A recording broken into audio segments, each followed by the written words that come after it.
ഇതുവരെ ആരും ചെയ്യാത്തൊരു വീഡിയോ ആണ് ഇന്ന് ചെയ്യുന്നത്. ഇത് നിങ്ങളെല്ലാവർക്കും ഉള്ളതാണ്.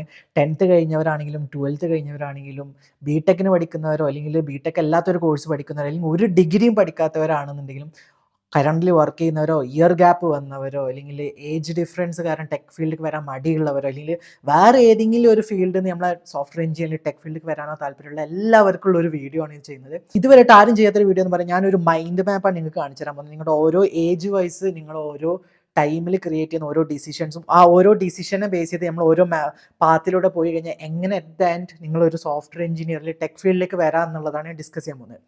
ഈ ഒരു വീഡിയോന് പിന്നിലുള്ള റീസൺ എന്താണെന്ന് വെച്ച് കഴിഞ്ഞാൽ എനിക്ക് കിട്ടുന്ന ഒരു more than hundreds of messages same question ആണ്. എങ്ങനെ ഈ ഒരു ഫീൽഡിലേക്ക് വരാം, എനിക്കിപ്പം ഇത്ര വയസ്സായി, അല്ലെങ്കിൽ ഞാൻ വേറെ ഫീൽഡിൽ നിന്നാണ് വരുന്നത്, അല്ലെങ്കിൽ എനിക്ക് ഇങ്ങനെ ഒരു എഡ്യൂക്കേഷൻ ഇല്ല, അല്ലെങ്കിൽ ഞാൻ ഡിഗ്രി എടുത്തിട്ടില്ല, അല്ലെങ്കിൽ ഞാൻ ഡിഗ്രി എടുത്തിട്ടുണ്ട്, ബിടെക് കഴിഞ്ഞിട്ടുണ്ട്, ഇങ്ങോട്ടും ജോലി കിട്ടുന്നില്ല. അപ്പോൾ ഇങ്ങനെയുള്ള പല കാറ്റഗറി ഓഫ് ക്വസ്റ്റ്യൻസ് ഉള്ളവർക്കും അതുപോലെ 10th